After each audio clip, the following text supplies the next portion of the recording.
இதுவரைக்கும் நெல்லை அரோமாவை சப்ஸ்கிரைப் பண்ணாதவங்க கீழே இருக்கிற ரெட் கலர் பட்டனை பிரஸ் பண்ணி சப்ஸ்கிரைப் பண்ணிக்கோங்க. அப்படியே அது பக்கத்துல இருக்க பெல் ஐகானையும் கிளிக் பண்ணிக்கோங்க. நான் எப்ப வீடியோ போட்டாலும் உடனுக்குடனே உங்களுக்கு வந்து சேரும். Welcome to Nellai aroma. இன்னைக்கு நம்ம நெல்லை அரோமால பார்க்க போறது பேக்ட் பொட்டேட்டோ வெட்ஜஸ். பொட்டேட்டோ வெட்ஜஸ்னா வேற எதுவுமே இல்லைங்க, பொட்டேட்டோ ஃப்ரை, உருளைக்கிழங்கு வறுவல் ஃப்ரையை தான் நம்ம பொட்டேட்டோ வெட்ஜஸ் அப்படின்னு சொல்றோம். இது மேலை நாட்டு சொல். இந்த பொட்டேட்டோ வெட்ஜஸ் வந்து ஸ்கின் எடுத்துட்டு ஃப்ரை பேக் பண்ண மாட்டாங்க, ஸ்கின்னோட தான் பேக் பண்ணுவாங்க.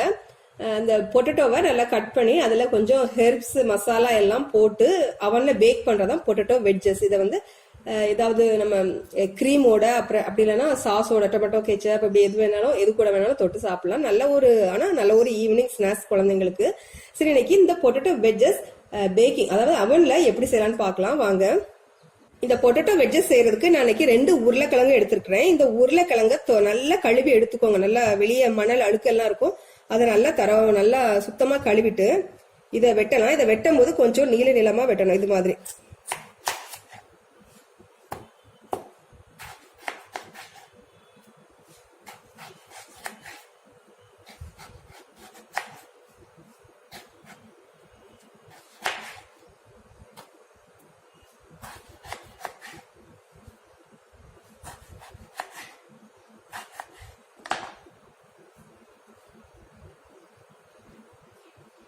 இது மாதிரி வெட்டணும். ஃப்ரெஞ்ச் ஃப்ரைஸ் மாதிரி வெட்டக்கூடாது, வெட்ஜஸ்க்கு இப்படிதான் வெட்டணும்.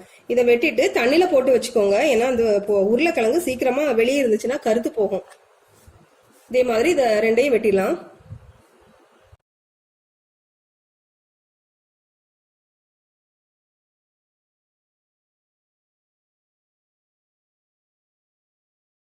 இப்போ இந்த உருளைக்கிழங்கெல்லாம் வெட்டியாச்சு. இதை வந்து கொதிக்கிற தண்ணியில ஒரு நிமிஷம் வேக வச்சு எடுத்துக்கலாம். இப்போ தண்ணி வந்து நல்லா கொதிச்சிட்டு இருக்கு. இதுல கொஞ்சமா ஒரு 1/2 டீஸ்பூன் போல உப்பு போட்டுடலாம்.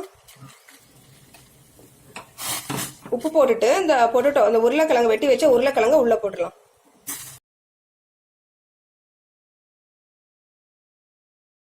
இப்போ இந்த உருளைக்கிழங்கு நல்லா ஒரு நிமிஷம் மட்டும் கொதிச்சா போதும். நல்லா 1 நிமிஷம் கொதிச்சதுக்கு அப்புறமா ஆஃப் பண்ணிட்டு நம்ம அதை ட்ரைன் பண்ணி எடுத்துடலாம். இப்போ இந்த உருளைக்கிழங்கு நல்லா வேக வச்சு ஆற வச்சு எடுத்தாச்சு. இந்த உருளைக்கிழங்கு கூட ஒரு 1/2 டீஸ்பூன் மிளகாய் தூள், வத்தல் தூள், அப்புறமா 1 டீஸ்பூன் மைதா, 1 டீஸ்பூன் சோள மாவு, கொஞ்சமா பெப்பர் தூள்,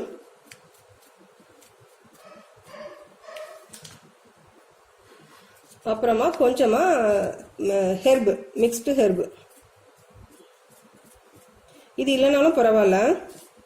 இது போட்டுட்டு கொஞ்சம் உப்பு, ஏற்கனவே நம்ம வேக வைக்கும் போது உப்பு போட்டிருக்கோம், அதனால பார்த்து போட்டுக்கோங்க. அப்புறமா இது கூட ஒரு டேபிள் ஸ்பூன் எண்ணெய்,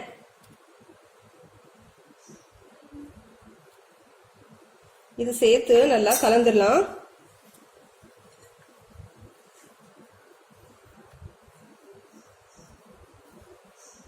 இதையெல்லாம் நல்லா கலந்ததுக்கு அப்புறமா இதை வந்து பேக்கிங் ட்ரேல அடிக்கலாம். சாரி, நான் சொல்ல மறந்துட்டேன். இது வந்து ப்ரிப்பேர் பண்றதுக்கு முன்னாடி அவனை வந்து நீங்க ப்ரீஹீட் பண்ணிக்கோங்க. இப்போ இதை பேக்கிங் ட்ரேல அடிக்கலாம். இந்த பேக்கிங் ட்ரேல நான் அலுமினியம் ஃபாயில் போட்டிருக்கேன். இதுல அலுமினியம் ஃபாயில் போடாமலும் நீங்க பேக் பண்ணலாம். அப்படி பேக் பண்ணீங்கன்னா இதுல வந்து அந்த ட்ரேல வந்து பிஸ்கட், இப்படி பொட்டேட்டோ அப்படி நிறைய பேக் பண்ணுவீங்க. அப்படி பேக் பண்ணும்போது ட்ரே வந்து ஒரு மாதிரி ஆயிடும். அதனால நான் அலுமினியம் ஃபாயில் போட்டிருக்கேன். இதுல இருந்தா பொட்டேட்டோவை அடிக்கலாம்.